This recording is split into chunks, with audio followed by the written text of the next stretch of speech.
কণ্ঠনাটক ভানুমতি, রচনা এবং নির্দেশনায় শ্রী শুভাশিস ঘোষ ঠাকুর, কণ্ঠদানে আমি ব্রিজেশ পান, আমার সঙ্গে সুতপা মুখার্জি। নাটক ভানুমতি।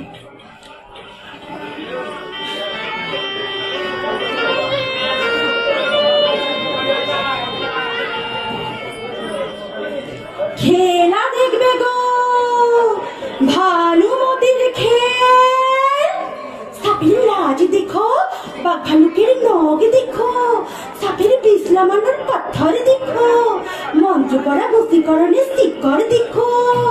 খেলা দেখবে গো ভানুমতির খেল। ভানুমতি। প্রায় বিকেল। একটা ঝাঁকড়া তেঁতুল গাছের আবছায় মোড়া চত্বরে কয়েকটা সাপের ঝাঁপি আর জন্তু জানোয়ারের হাড়, গোড়, দাঁত, নখ আর হাজারো শেকড় বাকড় ছড়িয়ে বসেছে আজও। দেখতে পেয়ে আমায় ডাক। শুন শুন ইদিকাই, কানটা কাছে আন, আজ তোকে একটা জিনিস দিব। সাপের মাথার জ্যান্ত মুনি তাবিজ করে পড়বি, তো সব গ্রহের দোষ কেটে যাবে। হ্যাঁ নিবি? 7 রাজার ধন এক মানি, মাত্র 3000 টাকা। ফিসফিসে গলায় কানে কানে এমন ভাবে বললো যেন কি এক গোপন খবর দিচ্ছে। বেদিনীর জাত, পুরুষ ভোলাতে ওস্তাদ, জানি ছাড়ান পাবো না, তাই জোর গলায় না বলতেই হলো। রঙিন ডুরে শাড়িটা গাছ কোমর করে পরা, টান টান ভরাট শরীর, বয়স মনে হয় 30 পেরোয়নি। হাতে পায়ে বেড়ির মতো ভারী ভারী গয়না, হরেক রঙা পুতির মালা, কপালে কাঁচ পোকার টিপ, চোখেতে গাঢ় মোটা সুরমা। তোর হাতের ওই জোড়া বুড়া আঙুল, তোকে আমার খুব আপন লোক মনে আছে রে। কেন? সে একজন ছিল, ওই ছো আঙুলের হাতের পাঞ্জাটা দেখলে আমার মাথায় খুন চেপে যায়। বুড়া শিবের সামনে আমায় সিন্দুর পরিয়ে একটা বছর না ঘুরতেই নতুন মেয়ে ছেলে দিয়ে পালিয়ে গেল। হাতে পেলে টুকরা করে রেখে দেব। ওদের এই সাপুড়েদের সমাজে বিয়ের নামে ঘর বসানো আর এভাবে একে ধরা ওকে ছাড়া লেগেই থাকে। এ মোটেই নতুন কিছু নয়। বিকেল মোড়ে আসছে। চাষের জমি ফেরত যে কটা লোক আর বাচ্চা কাচ্চা এতক্ষণ দাঁড়িয়ে খেলা দেখছিল, তারাও এবার ঘরমুখী। বললাম, সাপে কাটা লোকটাকে সেই তো সদরের স্বাস্থ্য কেন্দ্রেই পাঠাতে হলো। হ্যাঁ, ঝাড় ফুঁকে কথা বলে গ্রামের লোকেদের মিথ্যে বোকা বানাস কেন? আমার মন্ত্রের জোর জানিস? হিমালয় থেকে আনা জড়িবুটি আছে আমার টুকরিতে। সাপে কাটা বিষে আমার এই পাথর মন্ত্র করে বেঁধে দিব। পুরা বিশ্বসে সে পাথর লীল হয়ে খসে যাবে। হয়েছে এসব কখনো? এবারও লোকটাকে সদরে না পাঠালে ও তো বিষ উঠে মরেই যেত। পুলিশ হলে সব জেনে গেছিস? সব কটা গায়ের লোক জানে কত সাপে কাটা মানুষকে বাঁচিয়েছি আমি। আর আমার কাছে আছে এমন পাথর যা সাপে কাটা মরা মানুষকেও জ্যান্ত করে দেয়। তাহলে সেই পাথর এই লোকটাকে দিলি না কেন? লোকটা তো আর দেরি হলে মরেই যাচ্ছিল। পাথর বীজ মন্তর পড়া বিষহরি পাথর, মাত্র একবারই কাজে আসে, তারপর তেজ মরে যায়। ই খান ও খান আদারে বাদারে মরণ বিচে সাপে খালি হাতে ধরি। ও পাথর তাই বেঁধে রাখে লিজের কারণে, যদি লিজের জীবনে দরকার পড়ে। এই গন্ডগ্রামের লোকেদের বুজরুকি দিয়ে বোকা না বানিয়ে তুই তো গঞ্জে বা সদরে গিয়ে সব খেলা দেখাতে পারিস। ওখানে কত লোক, ইনকামও বেশি।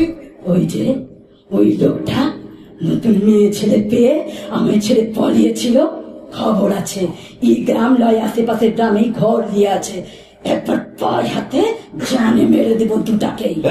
ওসব করতে যাস না, ফাঁসিতে চড়ে যাবি। মানুষ মারলে নিজেও কি বাঁচবি? আমি কি আর বেঁচে আছি? ওকে খুব মেনেছিলাম, কত মন্ত্র শিখালো, কত শিকড় বাকর পাথর। বুনো কাল সাপড় চোখের দিকে তাকিয়ে পাথরের পারে চুপ হয়ে যেত।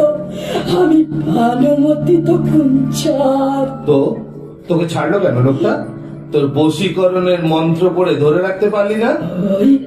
ওই এক সুন্দরী কাল লাগিয়ে নিল যে, কচি ভয়ে সুন্দর পানা মুখ বস করে নিল। আমার ঘরটা ভেঙে চলে গেল লোকটা। আমার রক্তে যেন আগুন জ্বলে যায়। নিজের হাতে আমি ওকে খুন করবো। ব্যাস ব্যাস, এসব কথা ছাড়। অন্ধকার নামছে, কেউ আর তোর এসব খেলা দেখতে তাবিজ কবজ কিনতে আসবে না। যা বাড়ি যা। হ্যাঁ যাই, সেই তো একার ঘর জীবনটা একদম শেষ করে দিয়ে গেল। একবার একবার যদি ওকে হাতে পাই।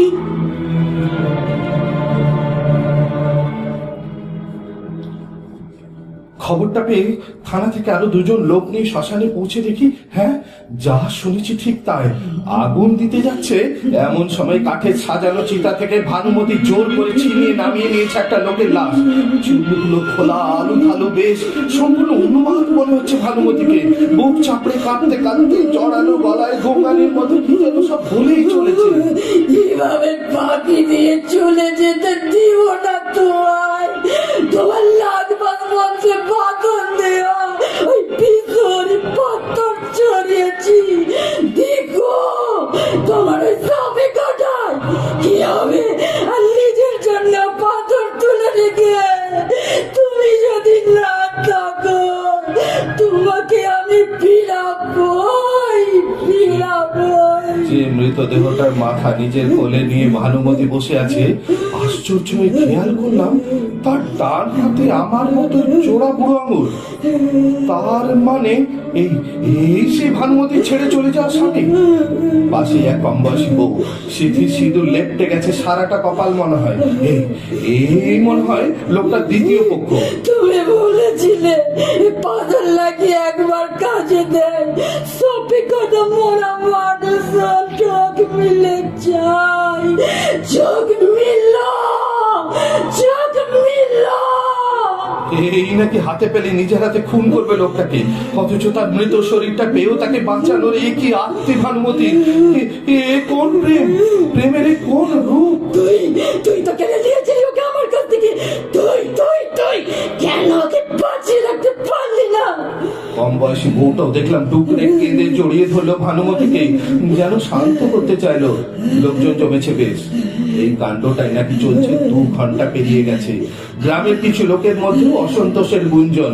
কিছু লোক আর পুলিশ দিয়ে ভানুমতিকে ধরে সরিয়ে লাশটা চিতায় তুলতেই আমায় বাকি দিয়ে তোমায় আমি এভাবে চলে যেতে দিব না। বলেছিলে বিশরি পাথর 3 দিনের বাসি মরা কেউ নাকি বাঁচিয়ে তুলে। তোমার কথা মিথ্যে হতে পারে না। ফিরে এসো, ফিরে এসো, ফিরে এসো। তোমায় ছাড়া আমি যে বাঁচব না। কাঠের চিতার আগুন দাও দাও জ্বলে উঠলো।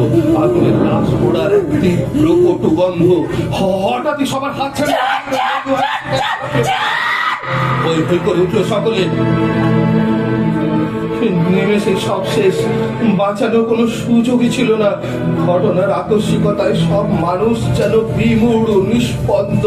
চারিদিকে শুধু চিতার আগুনের দাও দাও শব্দ, আর মাঝে মাঝে শুকনো কাঠ ফাটার নিষ্ঠুর কর্কশ আওয়াজ। আমি যেন চোখের সামনে চিতার আগুনে এক তীব্র প্রেমিকেই পুড়ে অবিনশ্বর হয়ে যেতে দেখছি।